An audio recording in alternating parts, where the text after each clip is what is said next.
right. I just want to kind of stress a couple of things tonight as we begin.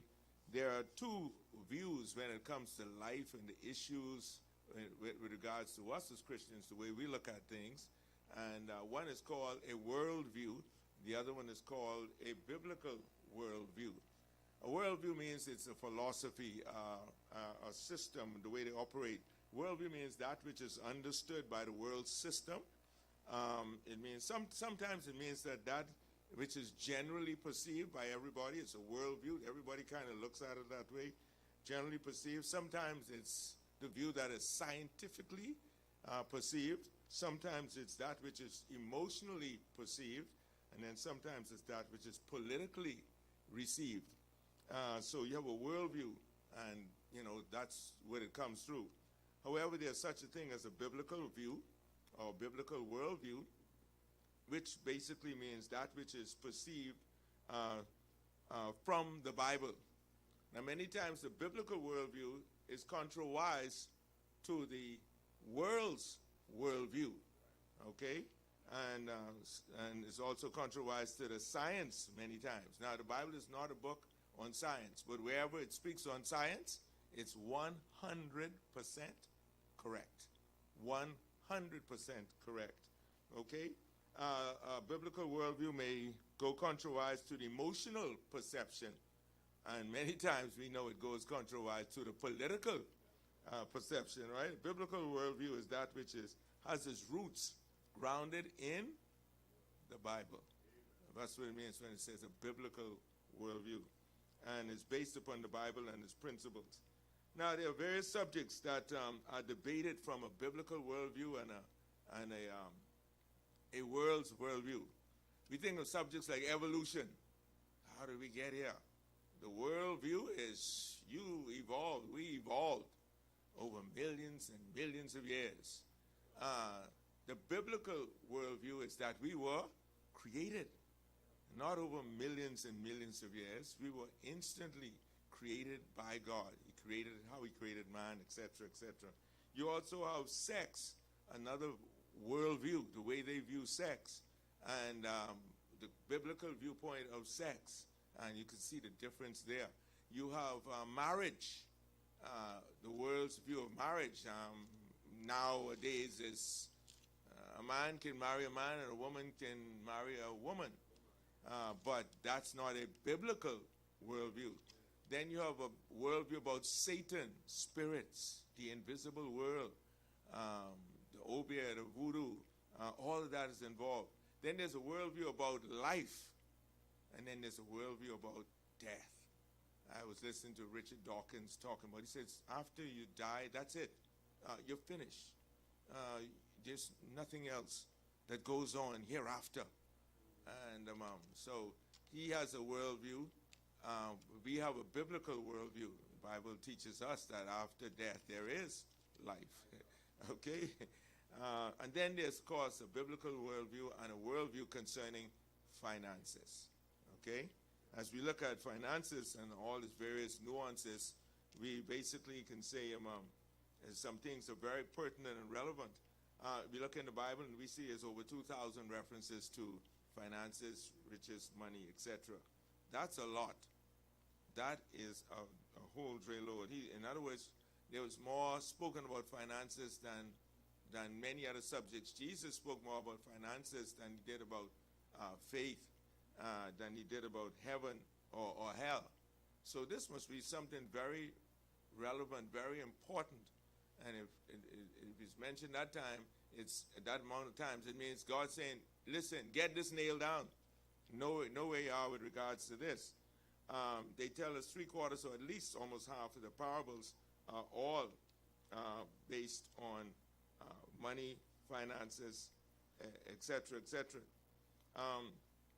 As we look at these things, I want to draw your attention to several things here. In the world of finance today, we recognize it as one of the biggest issues of life. I mean, I think we all got to come to an understanding that when it comes down to it, boy, this thing is very serious. It affects marriages. I think we know that, correct? It is one of the factors that affects marriages. We believe it also affects businesses. It affects churches. It affects us whether we're old or whether we're young. It affects us whether we're married or whether we are single. It affects us whether we have health or not. It affects us. It affects our homes. It affects our happiness. Money. All right. It affects us as a small nation, and money affects even the big nations. So this is not something that you walk around with and saying, oh, it's just that. I looked at an article, and here's the article I want to read to you. I don't think I'll read it to you, but I'll ask you what all these people have in common. Okay? There's Usain Bolt. Okay? There is Michael Thompson, one of our beloved name and players. Ray Williams, Rick Mahorn, Eric Strickland. I'm trying to go through some of these here. Dan Issel, Eric Williams, Joe Smith, Christian Leitner, Darius Miles, Kenny Anderson, Glenn Rice, Derek Coleman, Sean Kemp, Latrell Sprewell, Antonio Walker, Vin Baker. What do all these men have in common? Okay, that's one thing. But what is our subject? Money. These are all men, all NBA players. Or Usain Bolt was not an NBA player. But these are some of the richest athletes who went broke. And some of them have recovered now. But they literally went broke. I have 10 richest NBA players who went broke. Can you imagine? The lowest one, let me see what it was he made. $27 million. Some of you all are seeing that in our whole life, right? But $27 million, that's what he made. That's the bottom guy. That's the bottom guy. Others, the other 9 listed here made way more than he did. Some of them up in the hundreds of millions. And they went broke. So what is the problem? It's called money management. It's called money management. We have covered several things. Number one, we stated God owns it all. I love that verse in Haggai 2, verse 8. Somebody get that and read it. Because some people don't realize God owns it all. I love the verse in Daniel 5 where God says the breath that we have is in his hands.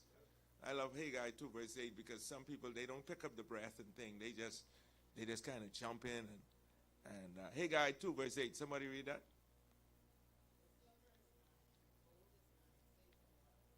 The silver is mine, and the gold is mine, said the Lord of hosts. And let me tell you a secret, God's never broke. He can't even get broke, okay? He owns it all. Psalm 24, earth and the world and the fullness thereof belongs to God. So our first step in life is understanding who owns everything. The second step in life is understand what we are in relationship. We are stewards.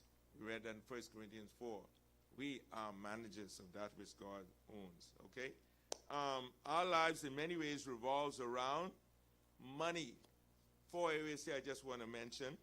As I was going through recently, and I said, you know what, these areas we picked out were good. I said, we work for it. We love money so much, we work for it. Some people don't like their job. Monday morning, they hate Monday morning. They hate their job. But they still going to work for what? Money. Okay? Money. They hate their job, but they're going to work for money. All right? So we work for it. All right? We may not enjoy it, but we still work for it. Money, when it comes to it, we give it. God says something at what are you giving? When it speaks to it, he talks about don't cast your pearls before swines. What is he referring to? What is he referring to? Don't take your money and waste it. You keep putting it in the hand of people who are going to maybe take drugs or sell drugs, or maybe they're going to just lose it. They can gamble it away. It's amazing how many gambling houses have sprung up over the last 5 years.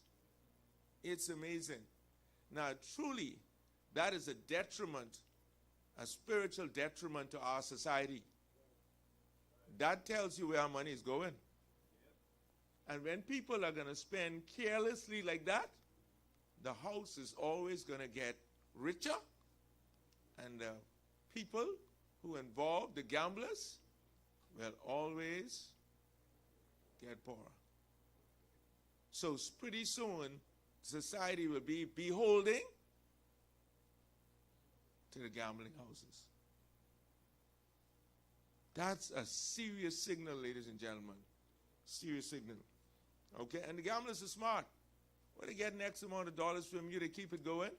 Hey, we want everybody. COVID time, come, we can give you food. You're still beholden to them. You have no desire to create for your own, no desire to step up for your own. You're good, we're good. And you see the thousands that are out there that are beholden, captivated, locked in. We got you. We're controlling you. You need food, it's us. And so it's amazing. So we work for it, we give it, we save it. Hopefully, some save it up. Now, yes, all these parts, these things I made mention, have a positive and negative. Okay? You can save it so much that you don't even use it on yourself. The Bible says, first, Timothy 6:10, 6:11, God gave us the money richly to be. What's the next word? Anybody knows? Enjoyed. You know how many people don't enjoy their money? I know a man on this island right now, every time you see him, he rowing and he mad. Millionaire, times over. But you don't see no happiness coming from him, buddy. You know, laughing time. All he's thinking about, money. Investment money. They said concerning Michael Jordan, I don't know if it's another athlete like that. Michael Jordan couldn't go in his regular shop. Okay? A couple of times he went in. When he reached that fame, that status, you know what happened? They surrounded him. Hundreds of people surrounded him. He had to make calls to ask people, please, your security, please, you all come help me. So at a point he had determined, I can't go shopping anymore. Michael Jordan was one of the few athletes that when he came to the airport, they knew Chicago Bulls were playing, they would be out there at the airport. So they had a particular area that he had to travel, the limousine had to take him out, take him around, and to the plane. This man was that at all in the society. When it came to his bathroom, they had to check that out. Boy, you trying to tell me you enjoying your money? You trying to tell me that's joy? I don't know about that. Okay, so we work for it, we give it, we save it, but we don't want to hoard it. We spend it. You got to spend it. You can't. Got to buy groceries. You got to buy clothing, your tithe, all that's in the spending. Now, we experience happiness from it, or we experience stress from it, money. You know, you can lose it. And again, we stress. Here's the next emphasis I want to give this, and then I wrap this up. God owns your money. There's something else God owns. God owns your body. Talking about the Christians now, 1 Corinthians 6:18 through 20. The Bible says that we are paid for by the blood of the Lord Jesus Christ. Our bodies are the temple of the Holy Ghost. God owns our bodies. It's very important. It's important that we as Christians learn about money so that we can be good stewards. In Matthew 25:14 through 19, we one day will have to give an account. God says every one of us who saved will give an account. Yes, some people, they broke all the time. Well, they can give an account for what comes through their heart, through their hands. Okay?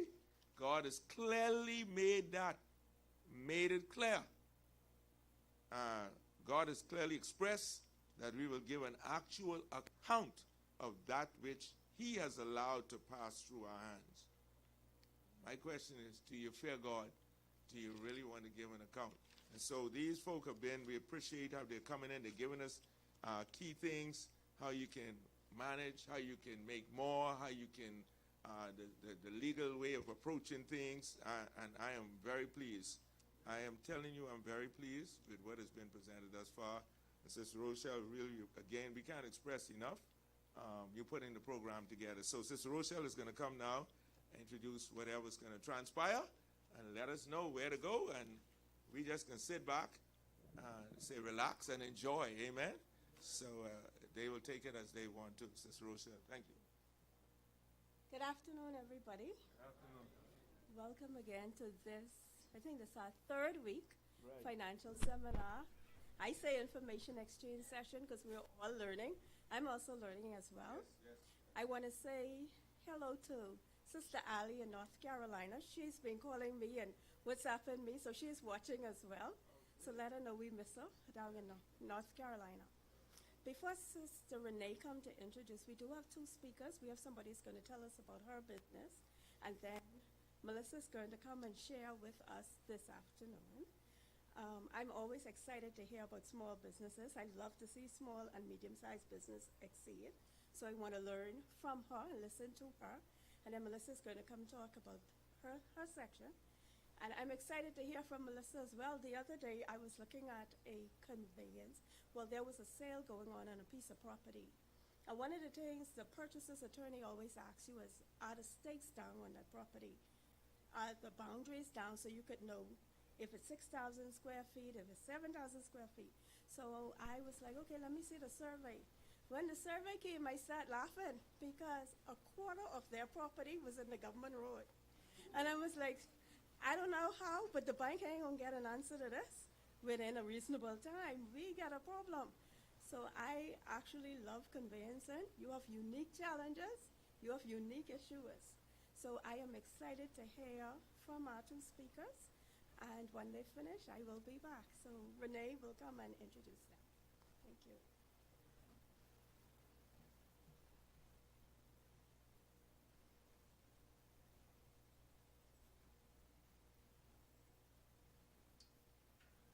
Good evening, church. Just piggybacking off what Rochelle said, you know, her, along with Melissa, they're the attorneys. I am a paralegal by profession, so I've had the joy of working in the back of the attorneys, getting my feet wet, pushing them, preparing the documentation. And yes, over my many years, I've seen a lot. Presently, I work I've taken my legal career into the health field. I'm now employed with the Public Hospitals Authority, and I am the administrative assistant to the legal advisor there.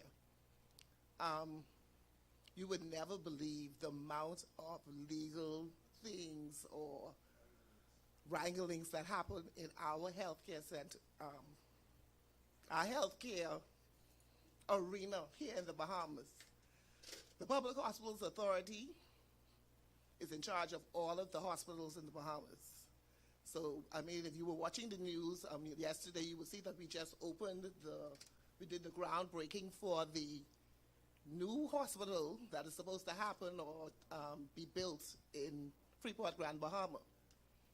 This evening, it is my pleasure to have one of my colleagues from the Public Hospitals Authority share with you her journey as a young entrepreneur. But first of all, I wanted to share her personal experience as a young person leading up to this journey that she's now on. We got into talking a few weeks ago at the Administrative Professionals Luncheon. And when she, along with I and a few other of our colleagues, when we sat around the table and she told her story, we were amazed about how a young person goes through these things and how they impact their lives. But what was significant about it is what they do, about the trials and about the testimonies that they have. This evening, I want to introduce to you the administrative assistant to our Deputy Director of Training at the Public Hospitals Authority. Her name is Stephanial Taylor. And at the end, I wanted to share what her business is. It's a new, exciting business that I know all of you, most of the young persons know about. So come, Stephanial, come and tell us. And I just want you to sit back and hear her story.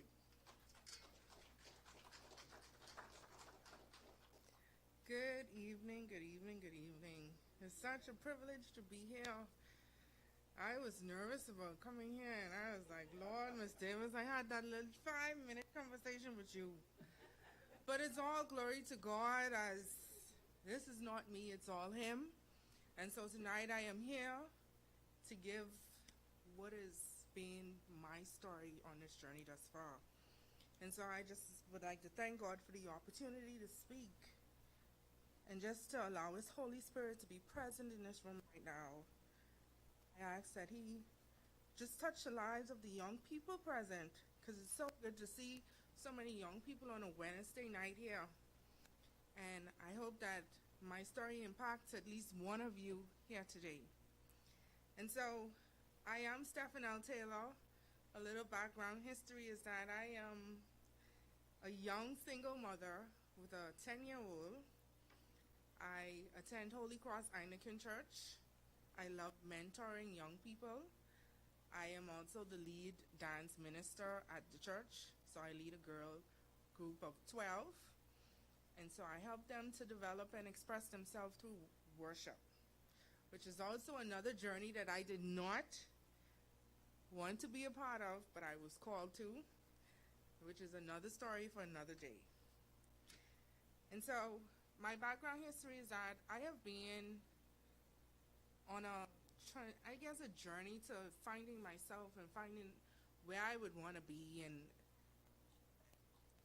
sometimes it takes a while for us as young people to figure it out. And so I remember having my daughter, and in that moment of being a young single mother, I said, Jesus, I need you. And in that moment, I was not as saved as I am now. I was not. I knew Jesus, but I didn't know Him like I know Him now. And when I said that, I did not know the turn it would make on my life. And so I could tell you that from that moment, my daughter would have been at least a couple weeks old, and I said, Jesus, I need you. Every moment in my life since then, I have seen God do the work for me.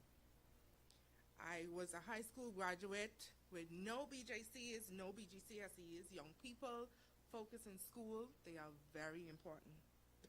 So I left school with already a challenge of having to find a job and having to find my place in society. And I came from a single parent home, so I knew that my mommy wasn't about to pay for college for me. And so I found myself Bay Street looking for a job. I got a job immediately, and I worked. A few weeks later, I sat on an interview for public service, and I got the job. And that was my position for 14 years. So imagine entering the public service with no qualifications. You know you at the bottom of the rank, right?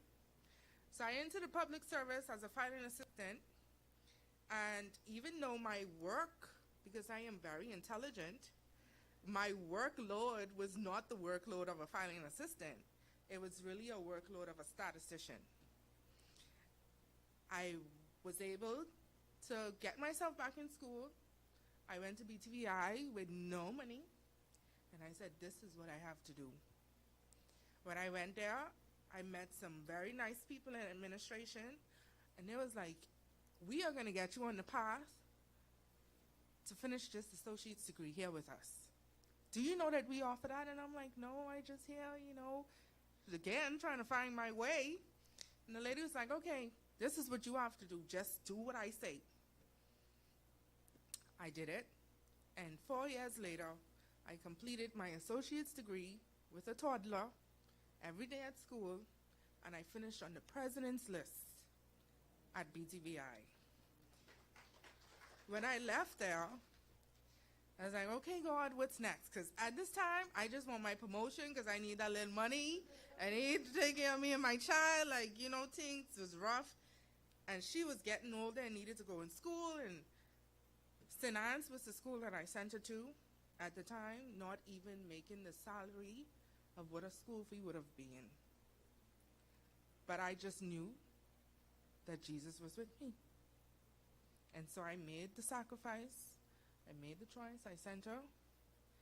And let me just plug in that next month, my daughter is graduating from St. Anne's.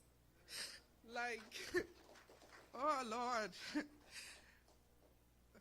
So, when I left, I waited on a promotion that never came. And I'm like, okay, God, what next? Now I want my bachelor's. I had a cousin that was doing her bachelor's at the time, and she attended Atlantic College. And at the time, again, you don't have the funds to pay the school fee.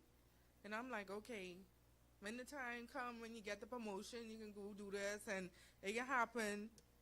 And one day, just randomly sitting at my desk, she called, and she was like, Stephanial, I talked to the people in the office, and I get you a scholarship, and you could get 40% discount, but you got to start on Monday. And I'm like, what? I don't even have the first dollar for this. And she's like, don't worry about it. Just start. I started. 2 years later, I graduated summa cum laude with my bachelor's degree in business administration. See, the thing about it is, we read the scriptures, but sometimes we don't have the hope. And in the midst of all the darkness and all the things that I wanted for myself that wasn't happening, I just held on to hope. And I have this whole tablet, y'all, with notes to talk on, and I ain't saying nothing off of it yet. So let me just skip through and get to the part where I've worked at public service for 14 years. And I left there last year without a promotion. I left there still as a filing assistant for 14 years. No salary increase, no job title change. My leaving title was a filing assistant at the bottom of public service scale. Now y'all know what that could do to a young person, right? Like, it's like, when is it ever going to get better? See, the thing about it is, too, though, we put so much hope in the people at the top making it better for us. But I always put my hope at the hem of Jesus' garment, and I kneel and I pray. And there were many days in my car, even as a worship leader, I worshiped. And I would be in my car on the red light, and I'd be like, the song playing, y'all know the song, God we believe. CC Winans song, we believe. And one day that was playing, and I turned that off. And the Holy Spirit say, turn it back up. And I said to God on that red light, what I believing for? Ain't nothing happening for me. Nothing. I didn't finish school. I didn't do this. I didn't do that. Ain't nothing happening. What am I believing for? But in the midst of all of it, I just want to encourage the young people here today, keep praying, keep trusting, keep hoping, and keep believing. Jeremiah 29:11 says, for I know the plans you have for me, plans to prosper me and to give me hope for a future. Just keep hoping for the future. And so last year, 2021, just randomly in the food store, the same lady from 2013 that encouraged me at BTVI to stay, I booked her at a food store. And in the midst of saying hi and hellos, she said, Stephanie, you ever thought about leaving the public service? And I'm like, well, if the money good enough. And she said, okay, I can call you. Let me tell you all, a couple of weeks later, I was doing the accounts and filing and financing for this company I didn't know nothing about. Nothing. The interview came, and she said, Stephanie, what's your offer? Tell me any number. And I say, what? Now y'all know, I was a little fry coming from public service. I was like, I'm a little 30, you might get me to move, you know? She said, that's it? Okay. Well, they called me, and I got the interview, and I got more than a 30. I think the starting I got was like 32. And I said, okay, here I go. filled out my resignation letter, and I left. January 2022, I started with FTX Digital Markets. The famous FTX. Yes, what in the billionaires and the millionaires league. I had the opportunity every day to work amongst the billionaires. I had the luxury of breakfast, lunch, and dinner. I had the luxury of groceries being delivered to my home. I had the luxury of a medical insurance that was 100%, a pension, everything you could ever imagine in your dream job. And I'm like, glory to God, like, finally, God, you see me. Finally. And so here I am, about 2 months into a couple weeks into the job. One of the VPs called me in, and he was like, Stephanial, you are doing exceptionally well within the weeks that you've been here. He said, I have something for you. We are going to give you $15,000 more to your annual salary. But before that, I had already called my spiritual mother, who back in 2017 said to me, Stephanial, God wants you to stop worrying. Stop trying to do things on your own. He's going to do it for you. She said, he wants you to know that you are his child, and he will always give you the best. And so when I reached the FTX and I was in this best season, I called her up and I said, listen, I know God says he's going to give me the best, but I know the best was going to be all of this. And so I said, okay, so thank you for the additional funds, and I was on my way to working. Within that few weeks, I started to develop pain in my foot. And I was an exercise guru for the last 4 years, so I figured, okay, it's just pain from me exercising. But my friend was like, Steph, you need to go to the doctor to check it out, because the pain would be so severe. So I was like, I'm going to wait for these people in insurance to kick in, because you just start making a little money. You're about to go save your money, go take your money to go pay. I wait for the insurance to kick in. Boy, the March the insurance kick in, I was to the doctor. And he said, Mom, you have foot spurs.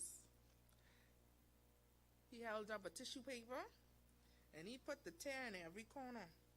And he said, this is your foot, and not just one, two. He said, with the slightest movement, your foot could tear. And I said, huh? He said, so there's no real way of healing it. I just need you to stop the exercising, stop the dancing, because I tell you all I was the lead dancer. And I was like, what? Okay, I could stop the dancing, but I could stop the exercising, but I had to show up for ministry. Showed up for ministry week after week in preparation for the glorious Easter Sunday. And Easter Sunday morning, my foot was in the worst pain when it was time for me to dance. I was the opening of the dance, and I was so excited to dance. I don't know what it was this Sunday. And I just remember walking into the church hall, and I have a friend that's a therapist, and I said to her, Tiff, my foot hurting me so bad this morning, but I can dance. Because most times my foot hurt me, I still dance. And so she had this thing called K-tape, and she taped my foot. And in the midst of her doing it, I said, boy, listen, God, this foot thing really is don't be it. Because you called me to ministry, but then year after year, I have a foot problem. Like, it ain't making no sense. And so that Easter Sunday, as the music played, my body moved, and I was in complete worship on the dance floor with a dance team behind me. And we were flying in. And with the music playing and them flags moving, in my ear, all I hear was pop. And I say, by the time that's me on the floor, still trying to move, And then I realized my foot couldn't touch the floor again. I had to be lifted to the back of church and lifted in the vehicle. And only my mommy said, Steph, where our insurance card? Straight to doctor's hospital I was, in the most excruciating pain in my life. And the only thing I thought about in that moment was God, not today, because I just started a new job. And I popped my Achilles tendon. It is the ankle that connects the heel to the foot and the calf that gets the movement going. I could not walk. I had to immediately go into surgery to repair and be cast up for the next 8 weeks. So here I am, like, God, what is this? Like, what is this? And so being with the flexibility of working for a private organization, I still had the opportunity to work from home. So I felt some kind of comfort in not being too afraid and, not being able to do my work and function as a person, being you. And so I knew that I had to do therapy because I needed to learn how to walk again. I did not know how to walk.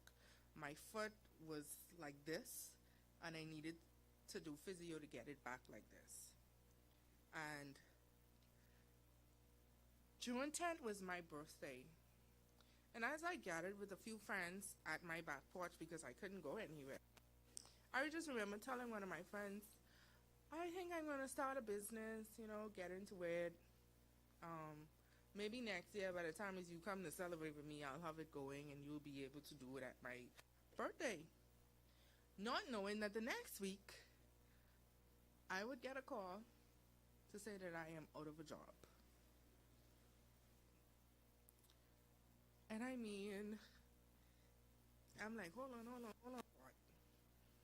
You moved me out of a season to bring me into a new season, to pop my ankle, and now put me out of a job? Like, I just remember a friend coming and saying to me, Steph, it's going to be okay. And I said, okay. FTX gave me a package, very good one, and they allowed me to keep my health insurance for the next 3 months, which I was able to complete my physiotherapy with. And so I said, okay, Steph, you just need to focus on your healing right now, because at the time I was just taking off the cast, starting physio, and I just needed to heal. My first priority was to be able to walk again. And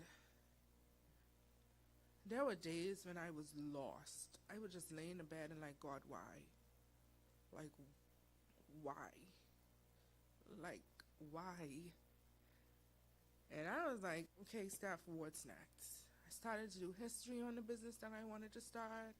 Started to do research, started talking to friends about it. And, just losing a job, you have a daughter to take care of, you have school fee to pay. You weren't trying to take the money you just get to invest in a business. And one night, 12 o'clock, in back and forth with the Lord, is this the right move? Like, what should I do? And da-da-da-da-da. And, sometimes you think you ham, and then you ham, and then you doubt it again. And I just said, okay. I talked to the manufacturers, and, dealing with the China manufacturers, you have to talk to them 12 o'clock in the night. So 12 o'clock in the night, I up communicating, deciding, and I said, okay, let me go ahead and order it. One of the first questions they asked is, what's the name of your business?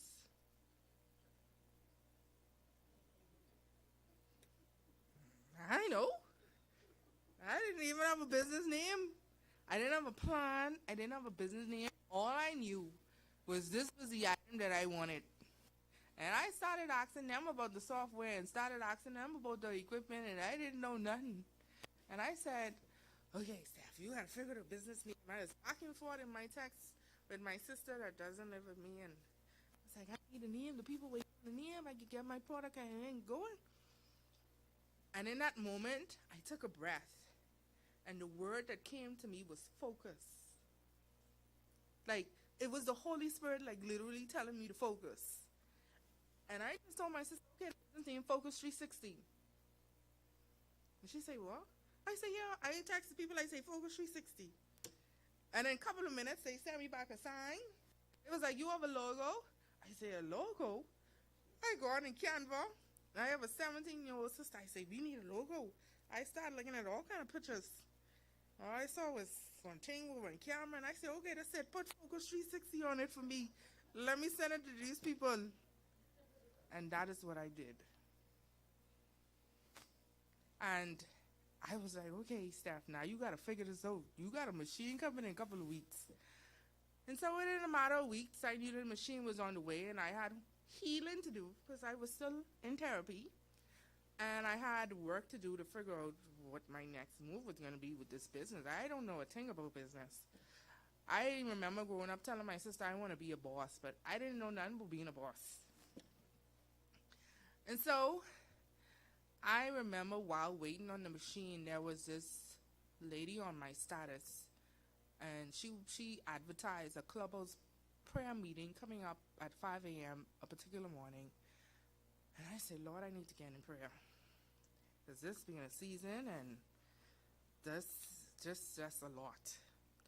And so I downloaded Clubhouse, and I joined the prayer at 5 a.m. Don't know nobody in the room. And somewhere in the midst of the prayer meeting, she slightly called my name. But she tried to call it because, Stephanial is kind of hard for some people. I knew. She said twice. I said, okay, I listen in. She said, the Lord said that you have a Deborah anointing on your life. And I said, okay, Lord, I heard that before. And she continued, and she continued, and she could tell me my life story. And then someone don't know me. And she said, God said, go ahead and control the market. And she's still talking. I was recording that message. I had to go back and play it when she was done. When I was really weak, because it's 5 o'clock in the morning. And when I replayed it and I sit down and I meditated and I prayed and I studied, and I was like, God, you trying to tell me control the market of this machine what I just get? Because I was trying to figure out what market. And I said, okay, God, I see you. You here with me. Machine came, and it came on a Friday, and it came, to getting it from the courier, to get it late Friday evening.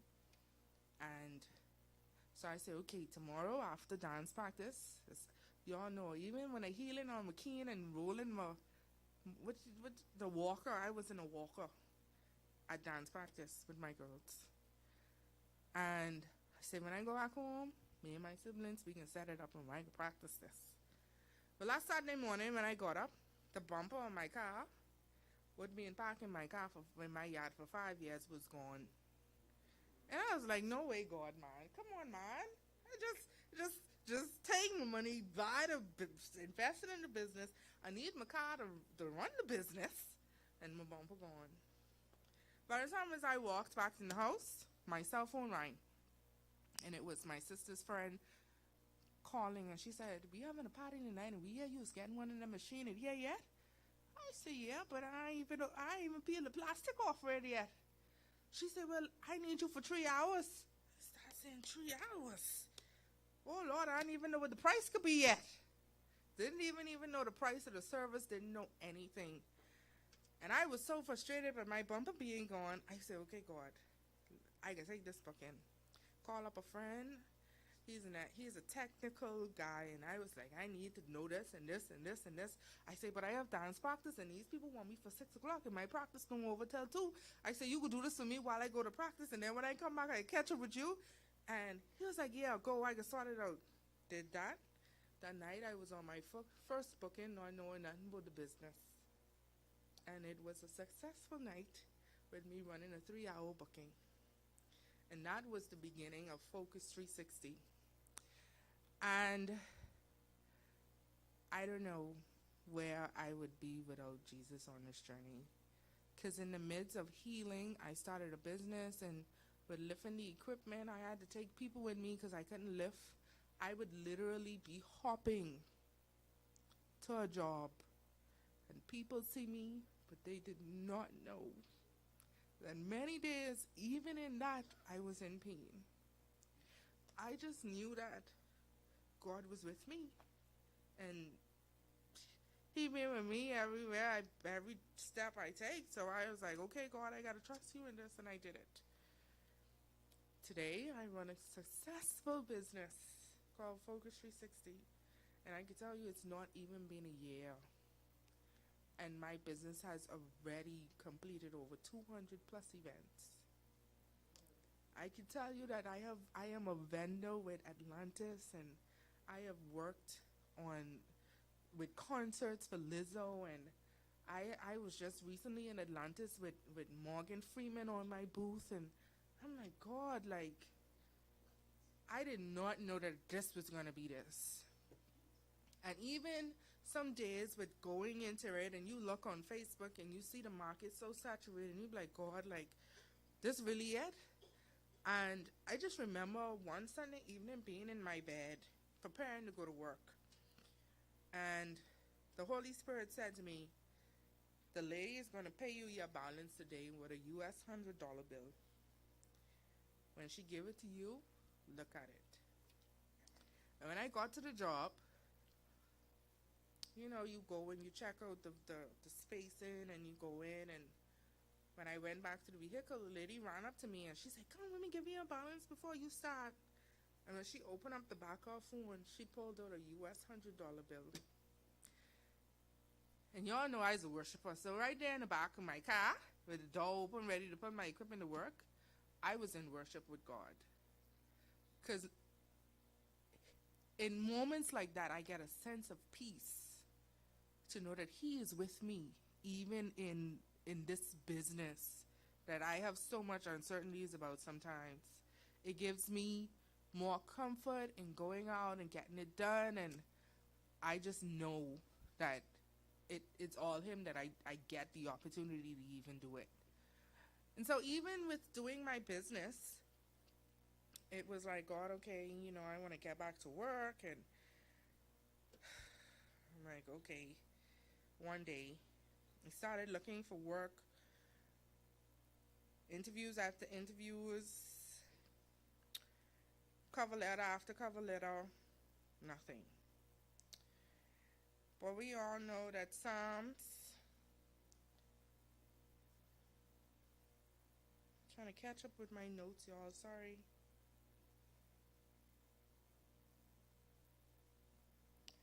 We all know that Psalms 84 and 11, it reminds us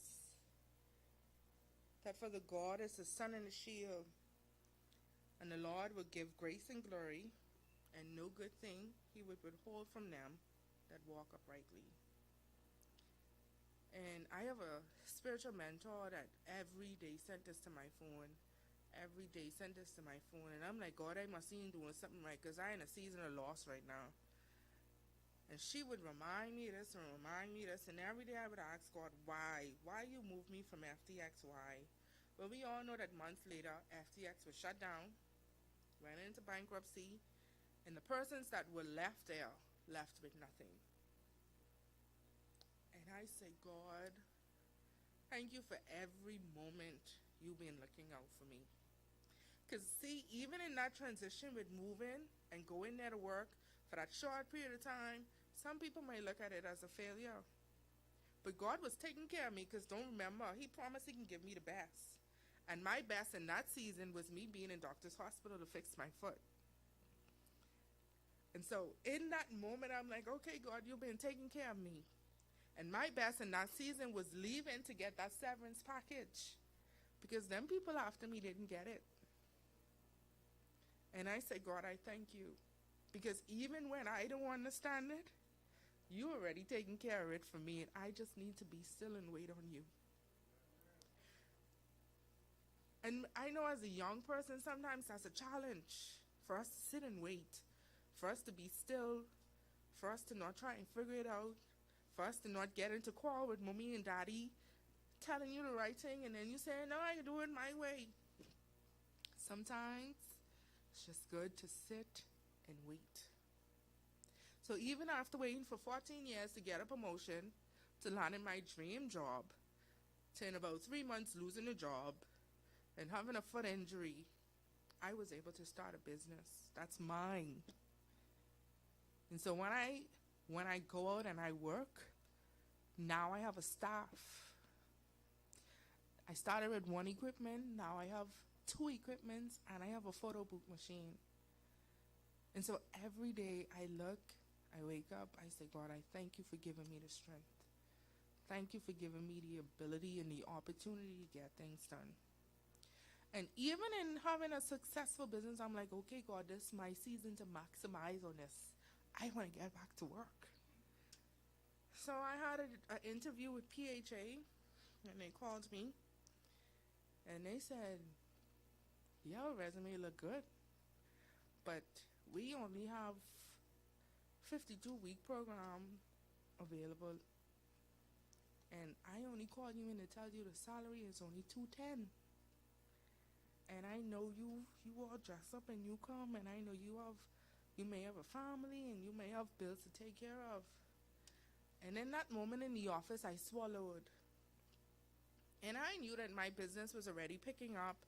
And she's like, after the 52 weeks, we may have an opportunity for you, and then you might get on permanent, but this is just all we have now. And I said, oh, okay, I'll take it. And she said, you sure? I said, yes, ma'am, I'll take it. And let me tell y'all, I stepped out of that office, and I sat in my car. My car is a worship place. And before I left our parking lot, me and the Lord had a talk. And I said, God, in a way, you bring me from one season to the next to put me back to the bottom. You say you can give me the best and that I am your child. And you say the plans you have for me is to give me hope for a future. Just seeing it. Just seeing the best. Just seeing the future. And I said, Lord, when I leave here today, when they call me back, you can fix it for me. And I left, did not make a call. And that was probably like September. And by October, the HR called and they said, Miss Taylor, we still working on it for you. And I don't want you to think we forget. And I said, okay, but my thing is, I thought y'all had the 52-week thing waiting on me, I didn't mind. I said, okay, I can wait. It wasn't until January 2023. She called me back and she said, I have something for you. She said, I couldn't put you on that 52-week thing. I said, I know the Lord has already figured that out for me. And she said, I am going to send you on interviews, and then they'll come back and they'll tell me. I went on interviews, and I got the position to be a manager to the deputy director at PHA. And I said, Lord, I thank you, because, you leave one place to the bottom and you come up to another place and you feel settled. And there are times when we feel so much uncertainty, even in the prayers that we make now, things we're praying for that we don't see yet. There's a song that says, every prayer for today is a seed for tomorrow. So keep praying.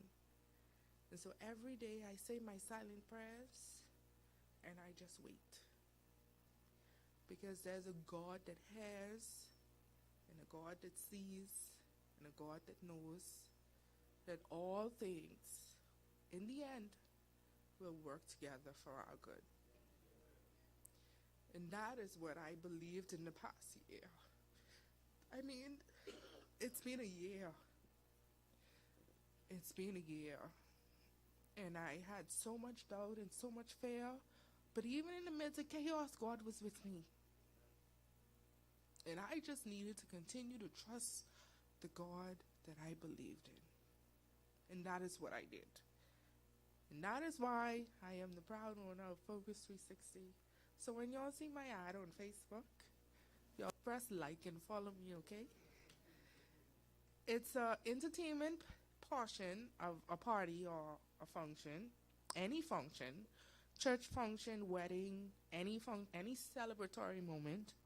And so what it is it's a stand that captures videos of you enjoying the moment. And then I have a picture booth that captures pictures with you as a single person or with you with a group. And that is what I offer as a service. So So I go in and I meet thousands of people, and I want y'all to know, I carry my mother with me, and everywhere we go, she's tell people, well, y'all know what was doing, or she start this business. And I like, Mommy, come on, man. Everybody don't need to know the story. She's like, Stephanial, come on. You know that made the people come back? And I like, and I just thank God, because my mommy, if it's a function at 10 o'clock in the night, she going with me. And I have to say sometimes, Mommy, I have it. Stay home. But she is my protector. And I don't know where I would be without God's grace. And so I just thank you all for the opportunity to share on how I got into business. And that is all for tonight.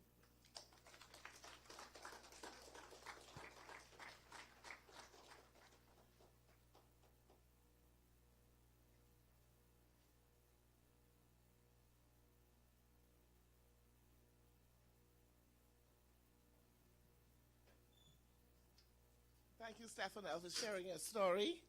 Our next speaker is Melissa Salva Delaveau. I know we didn't expect our first speaker to go so long, but I'm sure you all enjoyed it. And we'll just have Melissa come now and share on the conveyancing and mortgaging portion of our evening tonight. Good evening to all.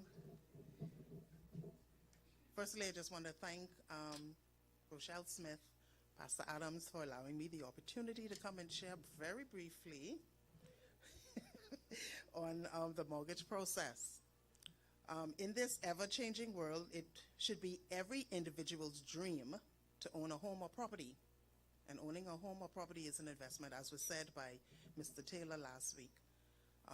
But for some, it could be very nerve-wracking, very nerve-wracking. So it is essential to familiarize yourself with the legal steps involved with buying a home or property. So after you've secured financing with your bank, the next step is to engage an attorney. Now, I always tell persons that you need to ensure that you engage someone who is familiarized with that area. So you need to find a real estate attorney. So, for example, you wouldn't want a criminal attorney to be representing you when you purchase a property, and vice versa. So, how do you find a good attorney? I'm just going to open up the question. What would you do to find a good attorney? Anyone? You ask around, yes. Correct. I normally tell individuals to contact the Bahamas Bar Association first. The Bahamas Bar Association is a regulatory organization for all attorneys throughout the Bahamas. You would ask them, they would assist you, who is good, you would find out little issues and stuff like that, and blah, blah, blah. Secondly, I would always ask the individuals to speak to their loan officer. Their loan officer, now, the bank cannot tell you to go with a particular attorney or firm, but they can say, okay, this is the list. These are the individuals whom I have had association and dealing with, and I find them reputable and whatever like that. Like you all say, you can ask around, but you have to ensure that the attorneys are on the bank approved list. The legal process concerning mortgages come into play once the bank forwards the legal instruction to the attorney. And now the legal instructions to the attorney would set out things like the name of the mortgagee or mortgagors, the total amount that is being borrowed, the correct legal description of the property to be borrowed, and then they would request the attorney to conduct a title search to confirm that there's a good root of title. So once we receive the instructions, if it's a transaction, the purchaser's attorney would contact the vendor's attorney, the seller's attorney, for copies of the title documents. Now what I do is, before I even set out for the search, I vet the documents, because you got to make sure the names are spelled correctly, the correct description is on the property, that there is not a break in chain. I then use a search company. Now, I use CompuTitle. There are many, many search companies out there and individuals, but I use CompuTitle simply because they have indemnity insurance. And so if they mess up, we can go after them. So the important step of searches ensures that the documentary title to the property being purchased is good and marketable.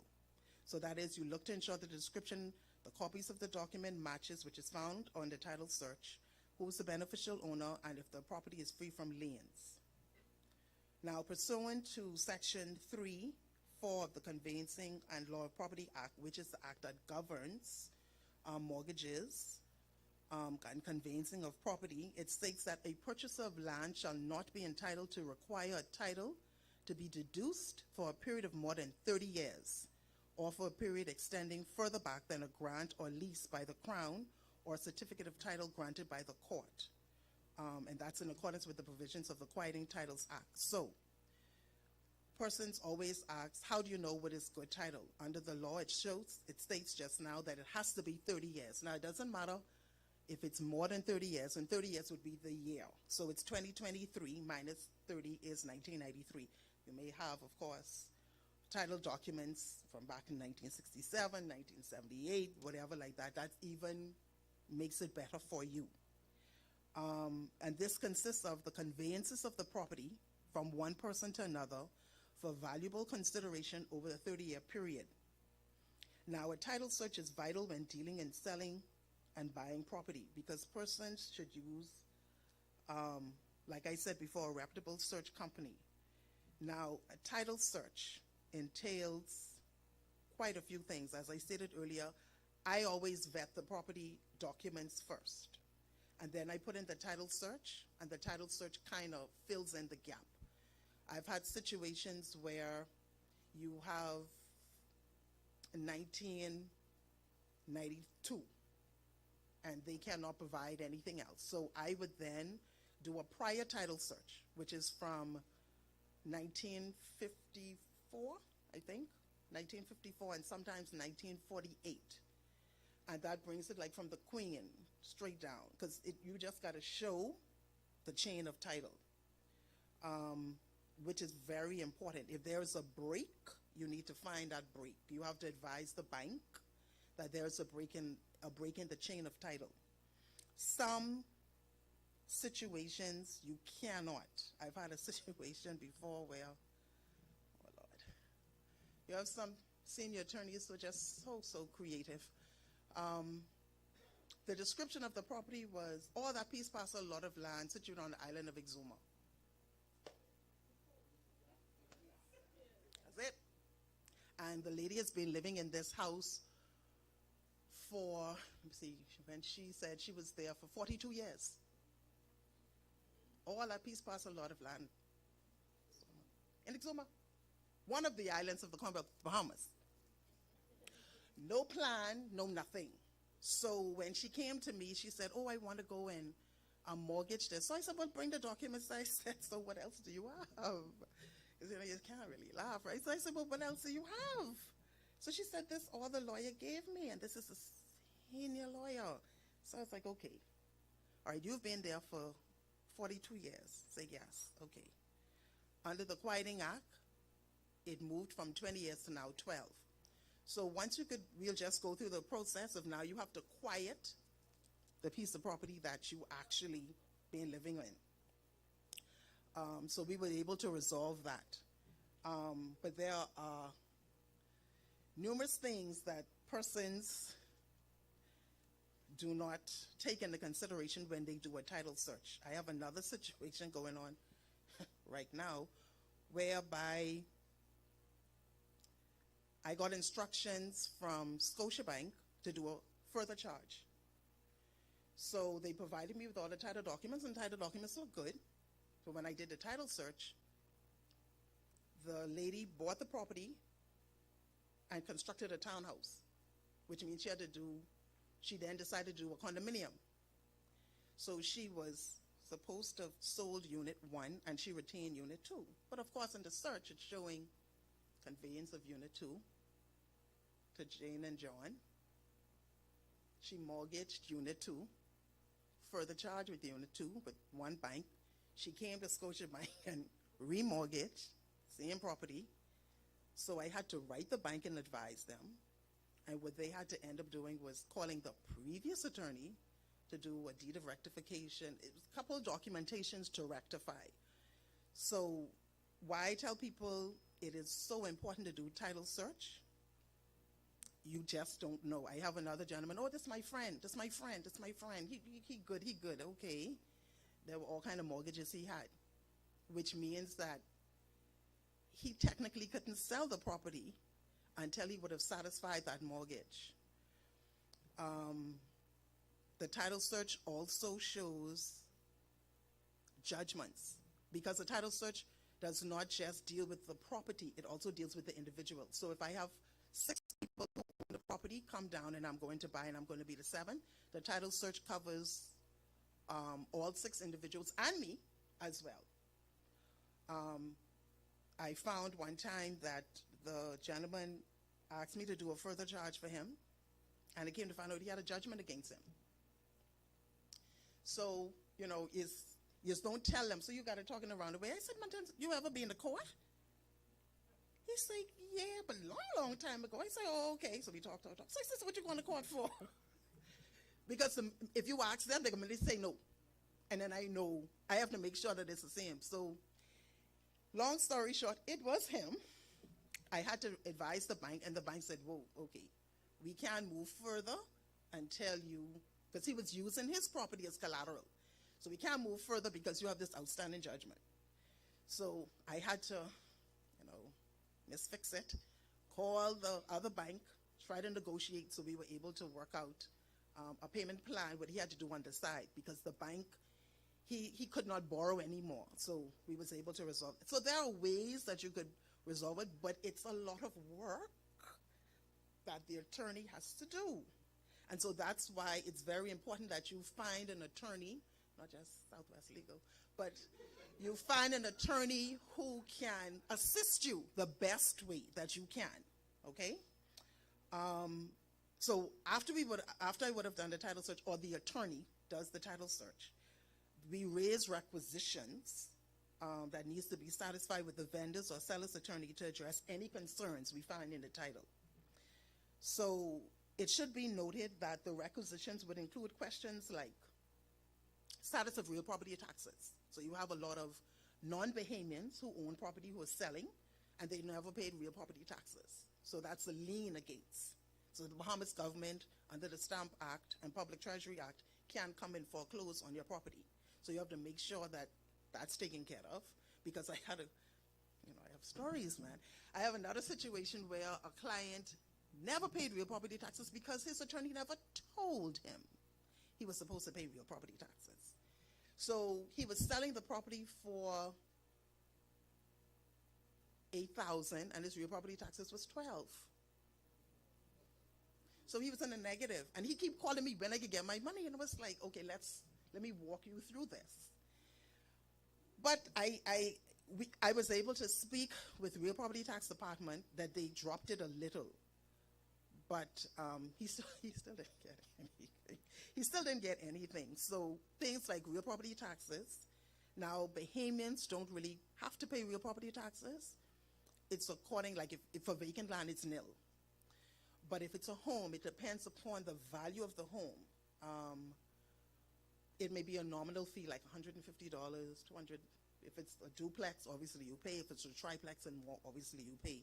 You pay more for real property taxes. So real property taxes, we look to see if survey. I know Ms. Smith had mentioned about survey plan is so important.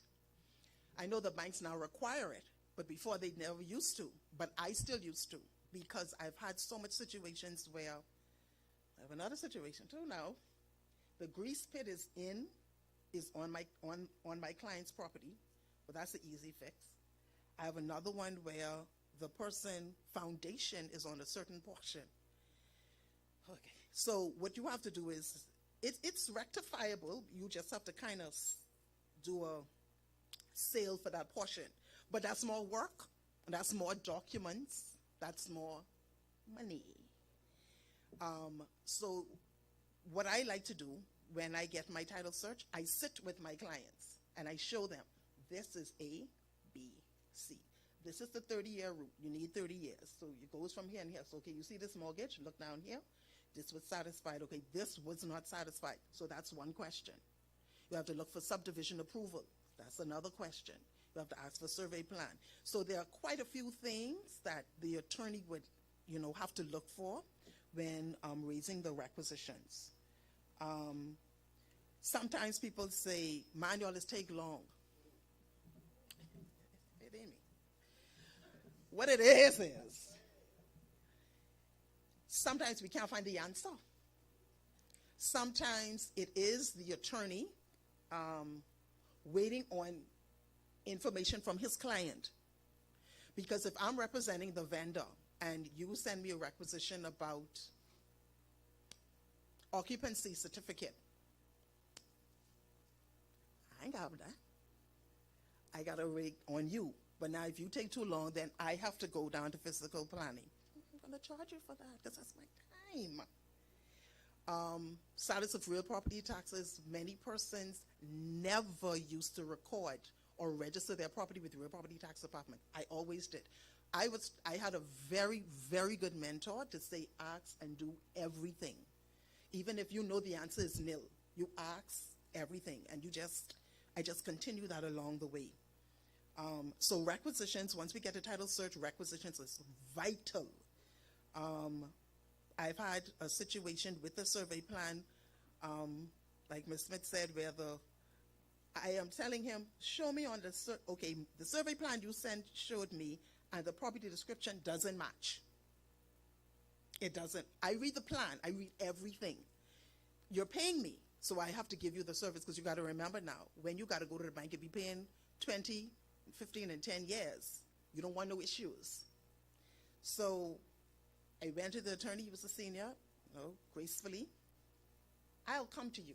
You show me where this property is on this plan. And he couldn't. When we gone through and we went out with the surveyor, the property was here, according to the title deed. But on the survey plan, it was by H.O. Nash. That obviously had to fall through. So I just gave suggestions to, now you got to find out who owns that piece of property and try to do a deed of exchange, or you have to, there are things that you can do that may take longer than usual. So sometimes people will be like, oh, man, it's a quick sale, man. Tell them, man, hurry up, man, you could do this quick. But those quick sales, there's been problematic ones. You have to also look at the names, because some people, I have one where the man, legal name is Jerome, but all on his title deeds is Jerry. So whatever is Jerry.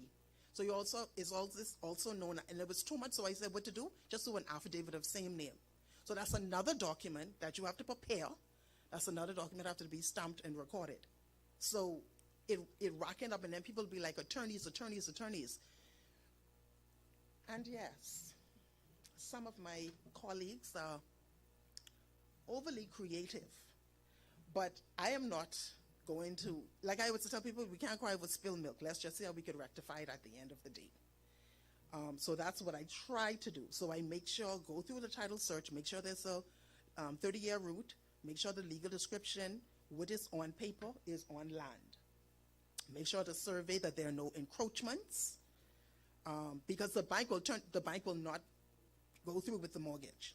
They will tell you they will not be able to lend you any financing. If there are mortgages, make sure they're satisfied. If there are any judgments against individuals, make sure that it is not connected with them, and if it is, that they would have borrowed enough to be able to settle that mortgage.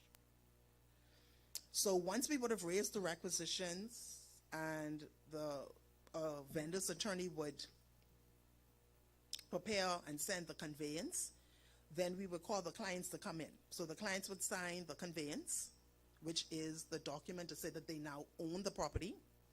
Then they would sign the mortgage, which would say that they borrowed the money from the bank to pay for. And then they would sign something called an affidavit of citizenship. Now, an affidavit of citizenship is vital. I'll give you a story about that too. Because it's just a document to say that I am a Bahamian citizen and I purchased the property. I had a situation where I was representing the vendor. And one of the requisitions was that in the back title documents, we only see a affidavit of citizenship for the husband and not the wife.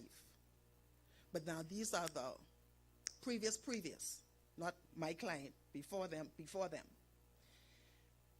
I know I didn't represent. Come to find out. So we had to call the bank, but this was like in 1980 something. At a certain time, y'all kill your records. Didn't know who the people were. Luckily, I was able to find the husband who indicated, oh yeah, my wife is a non-Bahamian. Okay. So non-Bahamians can own, let me just put a plug, non-Bahamians can purchase property, but there is an additional step that they have to do, called the International Land Persons Act. They have to do a certificate of registration or a permit. So at the time that 1-2 purchased it, because she was a non-Bahamian, you have to apply to the Bahamas Investment Authority. It's just one sheet of paper, and then you could move ahead. Because that wasn't done, I now had to go and apply because that's a defect in title. And that took a minute because now I have to try search her, found him. She was in another country, another jurisdiction, and did not want to be helpful at all. Luckily, so I got to know people. I have a friend of a friend who was at the police, who was able to do a police record because you have to do certain documentation you have to submit. So I was able to get certain things, go on bended knee, beg the woman, please. So she said, okay, send me all of this, blah, blah, blah, and we were able to get it. But by the time that I got it, I didn't even realize, I actually found out that the commitment letter is only for a certain time. By that time, the time was gone. So we had to sit and wait because the potential purchasers had to reapply to the bank again to purchase the property. So that took almost a year to close. But it's these little things like this that we as the attorneys look for when doing title searches and making sure that the title is good and clear. And I do as well because they know me as Delaveau. They know me as Selva. And they can say that one with a funny last name. And then I won't get kicked off no bank list. So I gotta make sure I do it properly. So once the requisitions, once we have the title, the search, the clients come, they sign the conveyance, they sign the mortgage, and I also go through the mortgage document as well with them, the affidavit of citizenship. If it's the client's first time purchasing a home, we would apply for the first time home exemption. So you don't have to pay stamp duty. They now call it VAT tax on the conveyance or the mortgage. Now the maximum is $500,000. I have a situation now where the home costs $290,000 and they are getting $310. Obviously, that's more than $500. So what I do is I do it on the mortgage, on the conveyance, because there is a scale. So it's like 0 to 100,000 is 2.5%. Anything over 100 to 300 is 4%. So we would split it. So you would save more. So it was like almost 6,000 I saved, as opposed to the stamp duty on the mortgage, which is only 1%. So you have that option as well.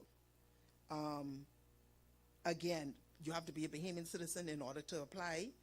If you are a non-Bahamian, like I said, you could still purchase, you could still even get a mortgage. There are just certain additional steps that the attorney would have to do.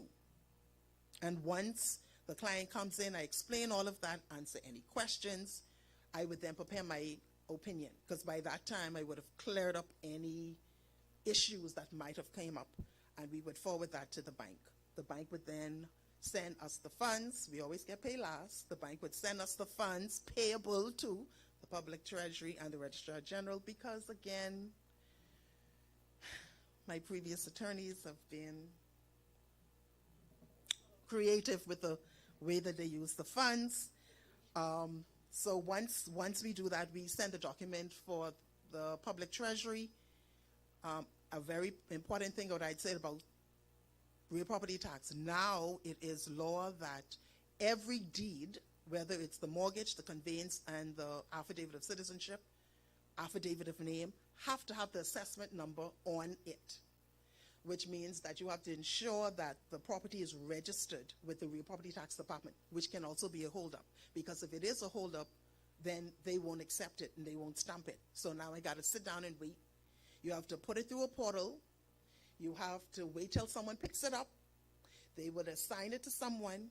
Then they would vet the documents, and then an assessor would have to go out, whether it's vacant land or structures on it, and they would do their assessment. Then they come back in, then they plug it in the system, and then you get the assessment of that in, like, tomorrow.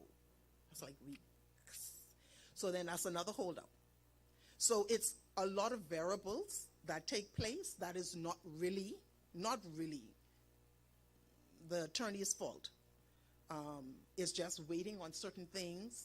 Maybe I had to go the other time to Department of Physical Planning. I had to see Mr. Zornico, trying to catch up with him beside, getting Ms. Martinberg. So you have to get to know all kind of different people in all these different agencies. So all of that is a summary of what I do as the attorney to ensure that when you come and you sign your name and sign your signature, you rest assured she have my best interest. Because I always say, have the pastor first, your doctor, your attorney, and your banker. They're the four most important people that should be in anybody's life. So once the deed is sent for stamping and recording, the registry is getting better now. They're not taking as long to get the document stamped and recorded. I always give clients copy. I keep a copy, you keep a copy, and the bank have the original. So once you finish paying off the bank, there is a satisfaction fee that you have to pay the bank for the bank to prepare a one-page document just to say that you finished paying off the loan. And that also has to be lodged for stamping and recording. But the banks don't always tell you that. Because I had a lady who came to me today, wanted me to write her will, and I always just tell, bring everything. Because I want to make sure that you own this land. Bring everything. And going through, I said, okay, yes, I saw you get these papers from the bank, but she had like 3 satisfactions. So I say, these 3 now have to be stamped, because if you was to do a title search, it would show. And then you would leave this now for an issue for upon your demise, your beneficiaries now have to deal with this. So deal with it one time. So all of these little things, even though I'm speaking very lightly of it, it is very, very important for any attorney, because at the end of the day, nobody's going after the banker. Nobody's going after the real estate agent. Coming after your attorney. That's why it's have indemnity insurance too. But that's really basically a summary of the legal aspect in obtaining the legal mortgage, and I hope that it was a little clear of exactly what the role that the attorney does. Thank you again for allowing me. I don't know if anybody have any questions. Yes, ma'am. Good evening.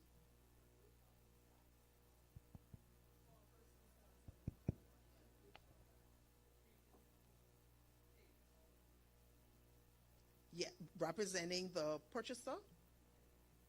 Yes, because that is one of the requisitions. The basic requisitions is status of real property tax. If it's a home, status of all utility bills, because they need to be nil at the time of completion.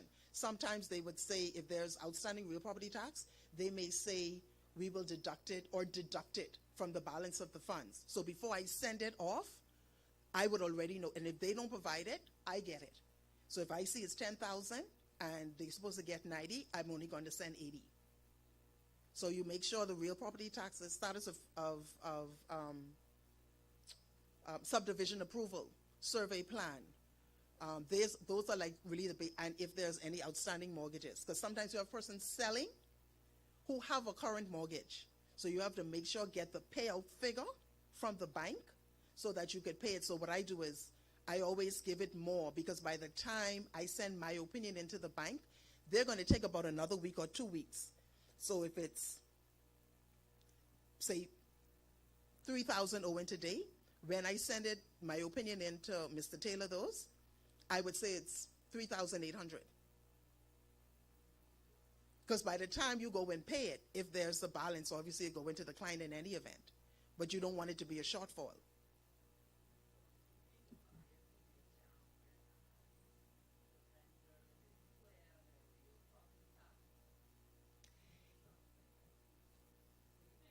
Get jammed, whereas the seller never cleared that bill with the government. But that's the role of the buyer's attorney, which is why I said at the beginning, you need to ensure that you get an attorney who is knowledgeable in that area. Ask around, like person said, speak to the bank, find out who's on their approved list, call the Bahamas Bar Association, come to Southwest Legal Services. We're located at number 46. Come, Michael. Sorry, go ahead. Trying. Yes, sir. Yeah, I wanted to ask a question about, say your forefathers left you some land in Long Island, Abaco, wherever you're from. Okay. And they had it for the legal, lawful heirs. Mothers, females get 3 acres. The oldest grandsons, they get 10 acres, right? If, let's just say, some other family members and other individuals on that particular island have creative lawyers, like you might say, very creative, Very. and you was away, and when they filed a complaint, you didn't get information about your certain situation when they went through the paper. Now you say filed. I was okay. If a person was sick and away, Right. and they filed through the news, you know that filing through the news. So if you was to get a witnesses but that you were sick, would that still be work, or would you have to go through the Privy Council, or would you have to take it to higher courts, seeing that they might have so much creative lawyers? first of all, you're saying that they were inherited, Right. or are they quieting? No, That's two different things. The person The person left is so and so. Right. Now, how did they leave it? Did they have a will? They left it just as generation, from what I understand. Okay, if it's Not, generational. not generational property. Okay. To the oldest heirs. In other words, my mother and my brother or sister would be the oldest heirs. Or I might be the oldest heirs, or my cousin might be the oldest. Now, my cousin was the oldest, but now I'm left being the oldest. First of all, there's been no point of contact for me, but I am in the will because it's. okay, so there is a will. Okay. There is a will, but I have to find it. Yeah. Okay, so first of all, you have to find out whether or not the probate was the estate was probated. Right. Do But you know I'm if hearing things. But that's an easy fix. Right. Go down to the probate registry. Okay. Go down to the probate registry, which is located on the second floor in the Ansbacher building. That's the building across the street from Zion Baptist Church. On the entrance is through Bank Lane. You go there and you do a search to find out whether or not the estate was probated. If Right. the estate was not probated, who is the executors of the estate? Right.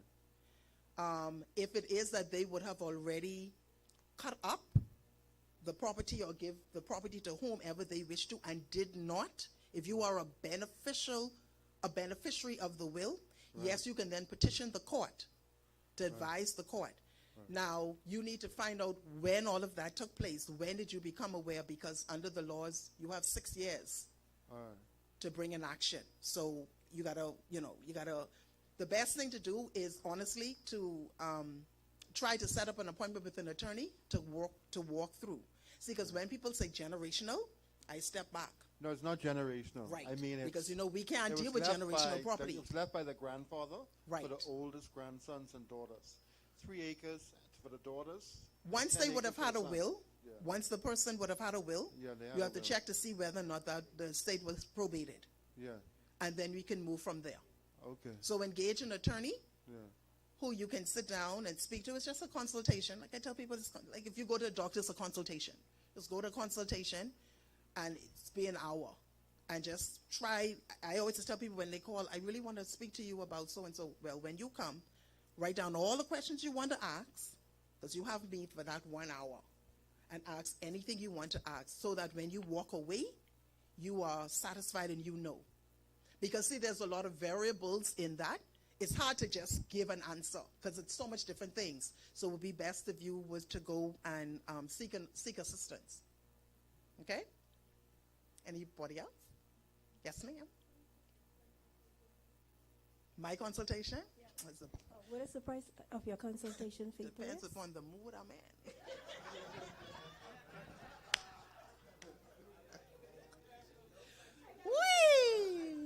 Wee. No. No. If persons from New Testament comes, I can do it for $200. It's normally more, but I can do it for $200. So it's for an hour for $200. Bring all your questions. Can't be that.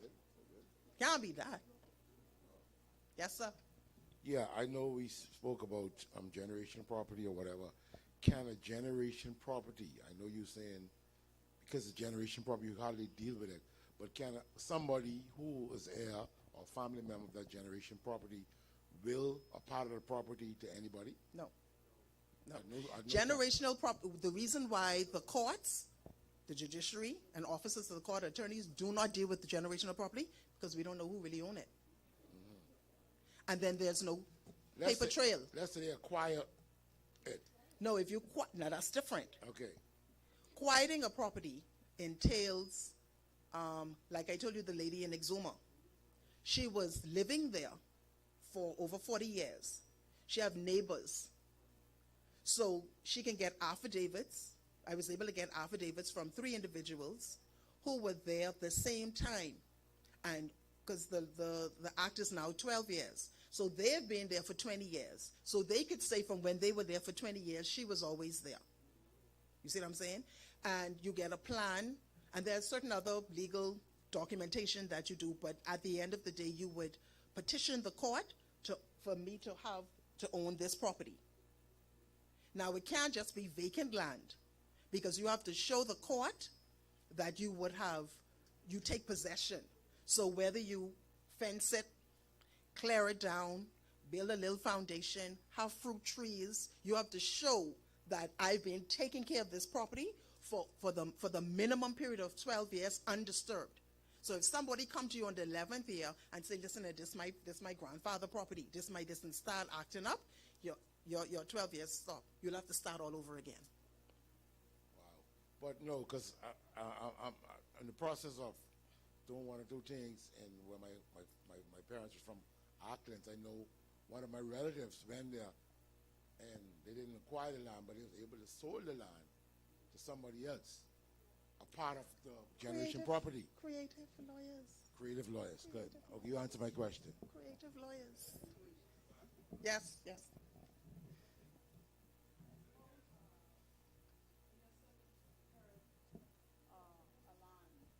I didn't hear that before. You and your siblings inherit a land. Right. And one of the siblings died. Do their kids have rights to that land? It depends on how you inherit it. You have some wills that would say to me and Tommy, well, Tommy is my old classmate. So to me and Tommy, jointly. So if say to me and Tommy jointly, I pass away, Tommy gets it. And vice versa. You may have wills to say to me and Tommy as tenants in common. Tommy passes away, it goes to Tommy's family. I pass away, it goes to my family. You have to see how it's written. How is it? What is the wording? What is the verbiage of the will? Go ahead. Another thing, they left you in the will, but you have never gotten any documents. You've never gotten any documents from the person that they hadn't charged the will, but you never get any papers. No, say that one more time. No. Okay, just say you are okay. How will I put it? But how, so you're trying to say if I'm the executor of the will? Yeah, exactly. But I never got the will? You read the will, the lawyer read the will to us, to you, right? And you never receive any papers. Who is you never? Who is the you? The beneficiaries? Yes. Okay. So the lawyer comes in and read the will. You get A, you get Maxine get A, Tommy get B. But you never received anything else. Yes. You then have to find out whether or not that lawyer would have probated the estate. Okay. If it is that you know who the executor is, Yes, I do. and the executor never did anything, the beneficiaries can petition the court to force the executor to do what they're supposed to do. Okay. Persons don't understand the role of an executor is vital, you know. The executor literally stands in the stead of the dead person to complete certain things. It's not just I'm the executor, so I'm holding on to everything. No, the beneficiaries can petition the court for the executor to either do what they're supposed to do, or the court would then appoint the registrar, one of the registrars of the Commonwealth of the Bahamas, to act in the stead of the registrar, to act instead of the executor. Sorry. Okay, thank you. Right.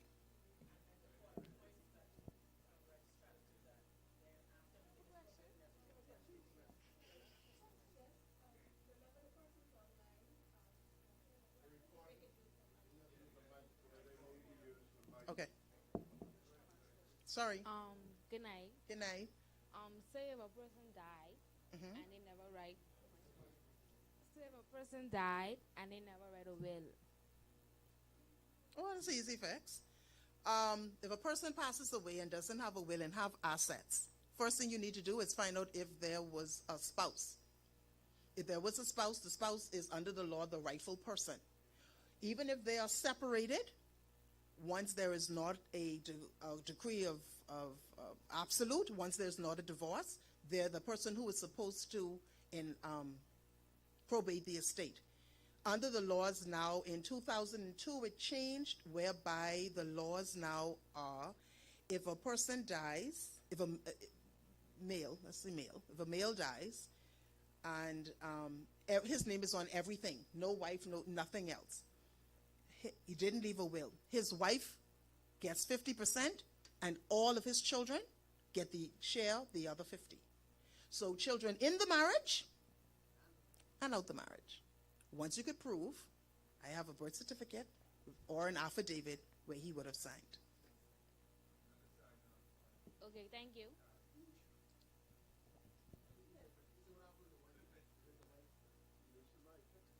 If the wife, same thing. If the wife, once the spouse dies without a will, the remaining living spouse gets 50% of all of the assets and all of the children would share. I had a situation, you know, Major. Oh Lord, when I was in my younger years, and there was this turmoil between the mother passed away, the father and the children, and I'm trying to figure out why these people fighting. So anyhow, I know they won't be in the meeting, so I tell myself, I don't go. So I go on in the meeting. It's time to find out. They saying that mommy left this for us, and mommy da da da da da. So I said, okay, let me see the property paper. It was owned jointly. So the mother and the father were still legally married, but were having issues. So she decided to do a will and to leave her portion to the children. But you can't, because the conveyance overrides the will. It was jointly. So they were squabbling with their father for no reason. Sad. Okay, so they were squabbling with their father for no reason. So if they had gotten a divorce, they could have put that into action that... It depends. Hold on, let me finish. It depends. The question. Could they have put that into action that the mother's side goes to the children, her children, the part of the property or anything else, land, whatever, her side, she can sign over to her one of the child, and the father can do his to the other child side? Now, that would come under how all of the assets at the time of the divorce is done.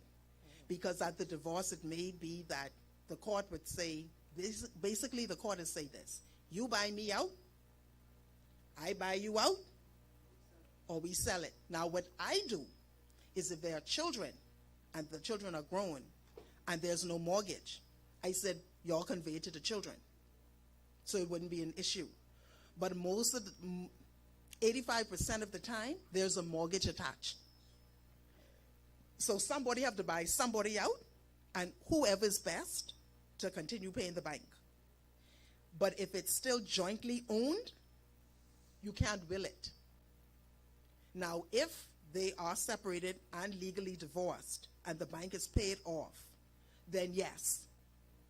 But the court would, at that time of the divorce, the court would say who gets what.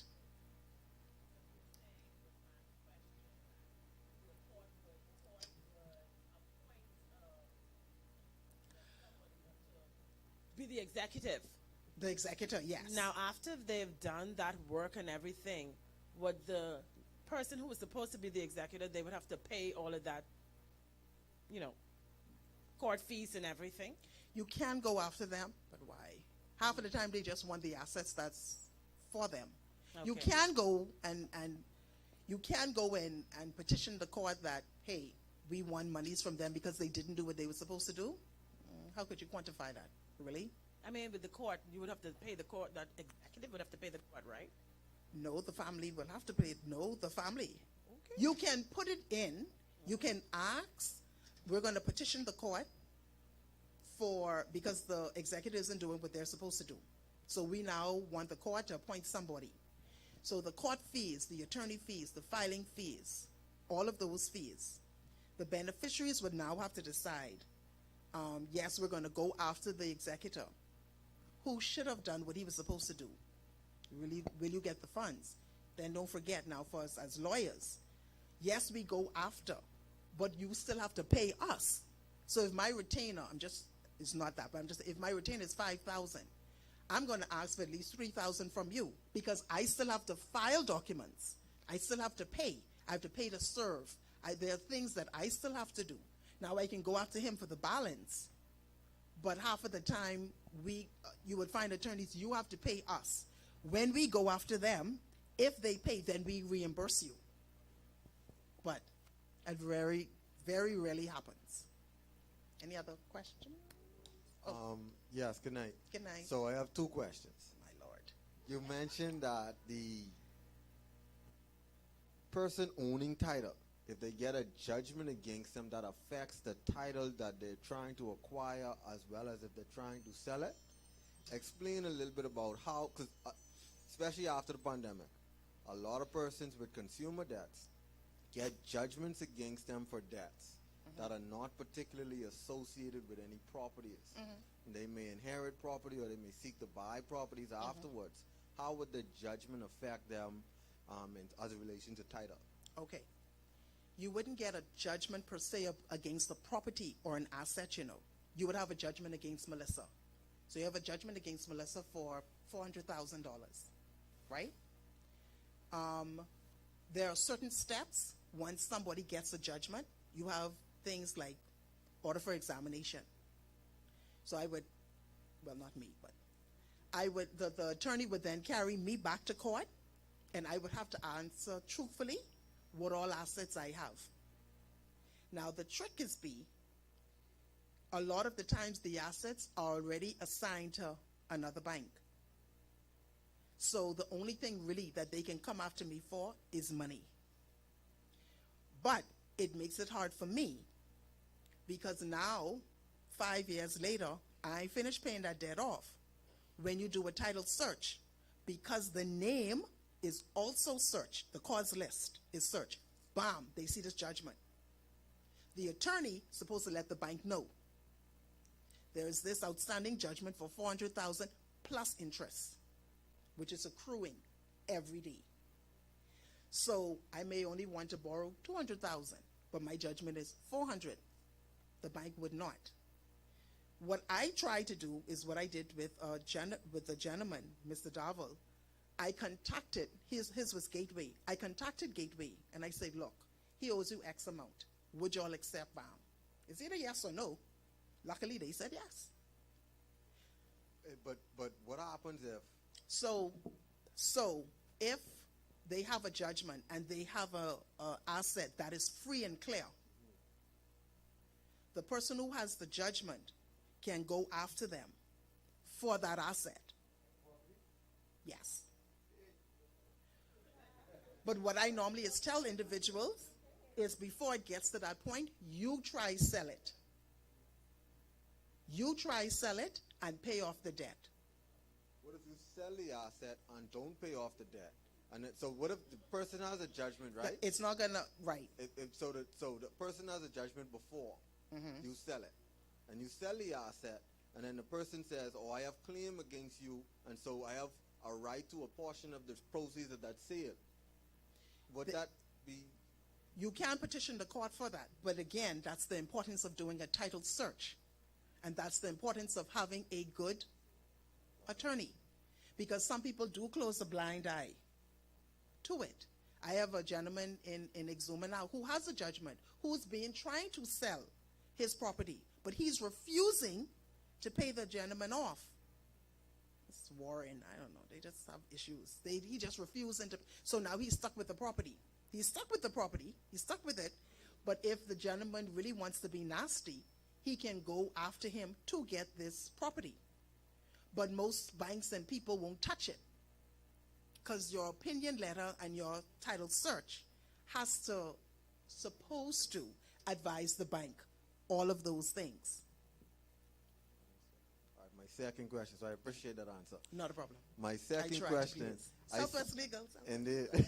Sorry, go ahead. I'm seeing a rise in persons coming with rent-to-own types of arrangements. It's becoming a lot more popular, and I'm wondering if you could speak to some of the legal risks associated with those types of arrangements. I don't like them. I don't like them. The reason why I don't like them is, you got to remember, if you leasing to own, you are at a risk, because at the end of the day, I'm paying you. I'm paying you every month. Something happens to me, I can't afford to pay no more. I lose all that money I paid you. So I don't encourage it. There's so much variables that can happen. People get sick. People just refuse to pay. The person who owns the property may have a mortgage. They may default and the bank takes it. Then what happens to you? Who was paying them? Don't like it.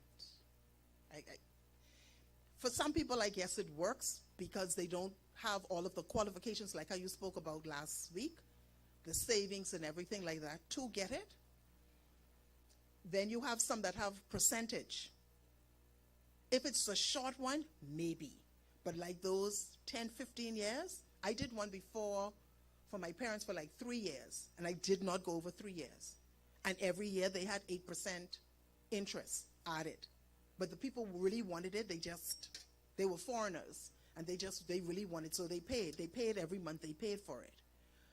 If it's short, yes. But long term, no. Because me, as the person paying you, I am at a greater risk.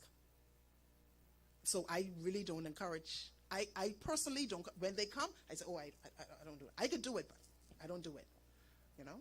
Yeah, let's So say that answers. the person and the renter own.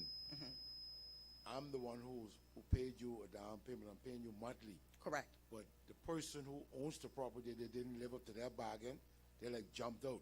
Could you go after them for the money that you put in already? You can. You have to make sure certain clauses are in the lease agreement. You have to make sure certain clauses that you can ensure that you somehow could get your money back. Come to an attorney, man. I don't do leases, though. I don't do leases. That's why I had said from the get-go, my staff always rowing me. Boss, you take too long. I said, listen, man, when they leave here, I want them know. Because, like how you all say, word of mouth, we can't advertise. Under the Legal Profession Act, attorneys cannot advertise. Now they slip it in, little program here and there. But we're not supposed to advertise. They slip it in. Yeah, but we're not supposed to advertise. So that's why I keep saying, and I even tell my clients, look, if I'm taking too long, call me, harass me, let me know, because get me on my game. Because, you know, I could get to that. Give me that 1 minute, I could get to that. You get 19,000 things going on, and then when you look a month later, what does the guy do this? It happens to as human. But the thing about it is that's why I keep saying you have to get with an attorney who, I ain't saying you have to be buddy and go to lunch and stuff, but at least somebody you can call and ask, look, what's happening, what's going on, because you have to be accountable. We're officers of the court. I don't look good in stripes. I ain't walking down through Bank Lane Shuffle. Not me.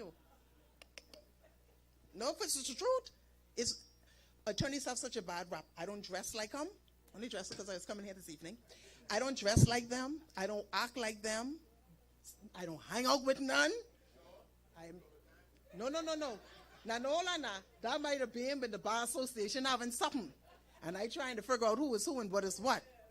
But I try to remember that I am in it for the common person, because I was once them. I have a mortgage. I had to sit down just like everybody else, had to go to people like Mr. Taylor, trying to figure out, organize, had to save and everything like that. So why shouldn't I do it to somebody else? That's me. My thing is money always come in. Money could come. I trust God, money coming and money is becoming. So I don't need to, some people is be so pompo, I don't see people if they're, you walk in, and if I'm available, I'll see you for 2 minutes. No, I ain't gonna charge you. I can see you for 2 minutes. Like I can't. You really want to talk now? You gotta make an appointment like that. You have to make yourself accessible. We can't advertise, so I have to do things differently to get more clients in. People will come up to me. I've been called 21 years now, and people will come to me and say, "You remember when you was a student at man, you look familiar, I said, man, I know who that is. But I'm thankful. Some people will come referred. Say, oh, Tommy referred. Okay, thanks, man. Who's Tommy? I know, but thank God. You understand? But, so for me, not every attorney is like me. I have to do things differently to get them in, because I can't go and advertise. What advice would you give to someone that has already paid off their mortgage? What would be the next steps after the mortgage is paid that you would advise persons at that stage?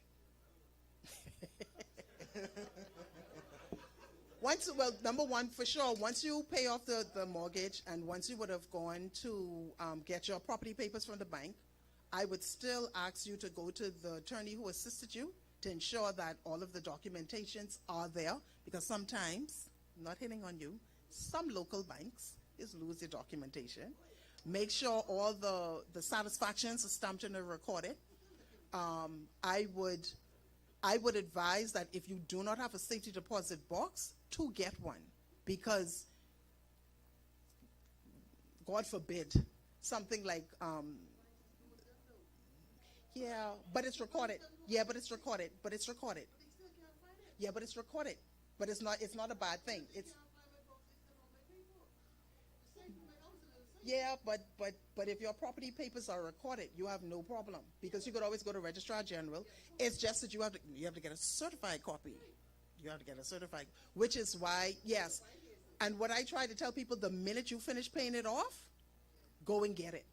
Because I've had people who would say, oh, I paid off the bank 15 years ago. And you ain't get your paper yet? Then when they go there, they can't find it. So I would suggest, like, if you paid your last payment today, find out how much the satisfaction fee is. Pay the satisfaction fee, go and get your original documents. Keep them in a safe place. Everybody cannot afford maybe a safety deposit box, but you have to keep those original documents in a safe place, like where you would keep your passport, different important documents for yourself. And just, I mean, that's really about it. I wouldn't go remortgage now. I don't go remortgage now. You don't finish after all of that time. You can get another remortgage. Yes. Yeah, I must say that Melissa, you did a wonderful job. Thank you. I remember her in high school from NCA, and Then she told me she was going to be a lawyer. Up to this day, I still call her my lawyer, but she hasn't represented me yet. But I wanted to know, she'll be representing me now. I'll be coming to her on some things, especially that generation property thing. Oh my goodness. With a church discount. And seeing that I used to call you my lawyer from using high No school. problem. I got you. I got Okay, you. you got me. All right, I just want I to make got sure, you. I make got it you. public, you see? So when you charge me this hefty price, I can come to them and say, she charged me. No, but you did a good job. Thank you very The much. explanation was great. But I need to come to you, see you with some stuff.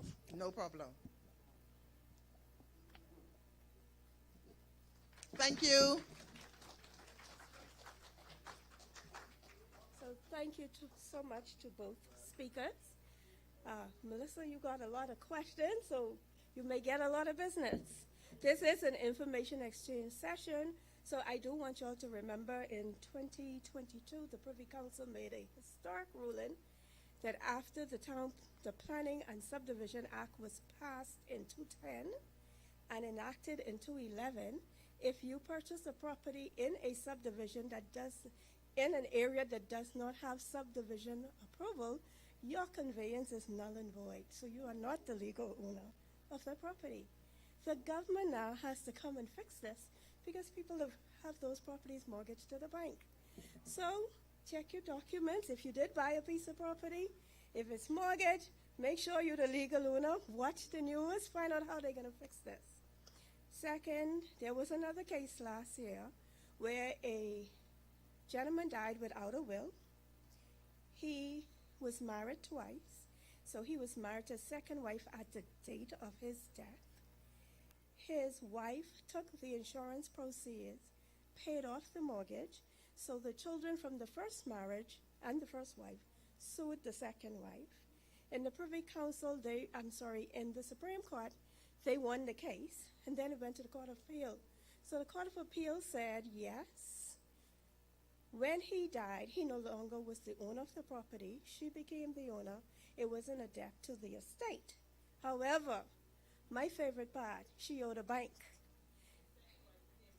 Yes, but the wife and the deceased husband still owed a bank, severally and jointly and severally.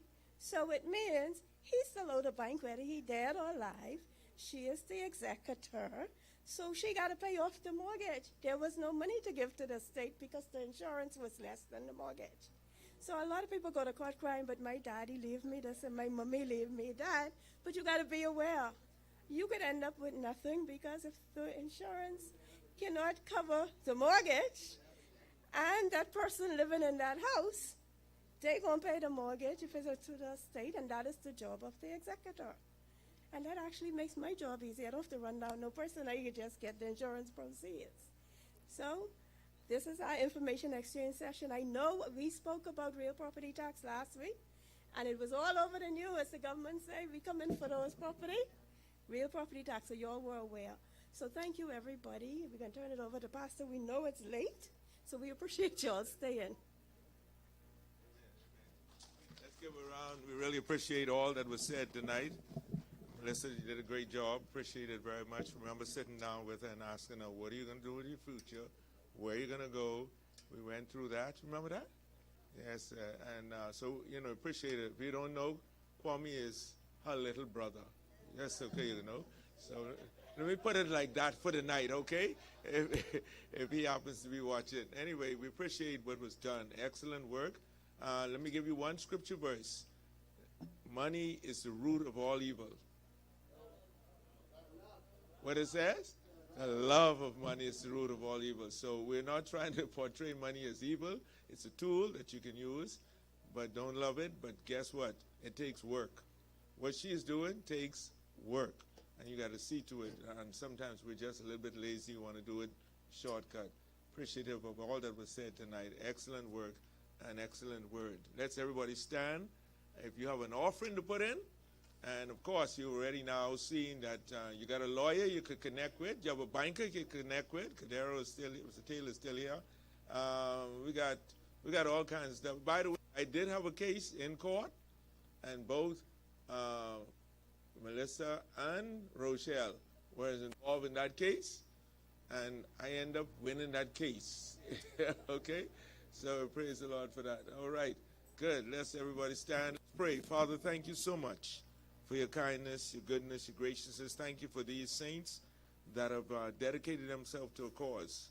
I pray that after all is said and done, we may stand before you and hear you say, well done, thou good and faithful servant. Help us to be where we ought to be. Continue to give them wisdom and insight concerning the law, the legalities, and the ins and outs. Thank you for teaching us along the way. Thank you for your love and your goodness to us.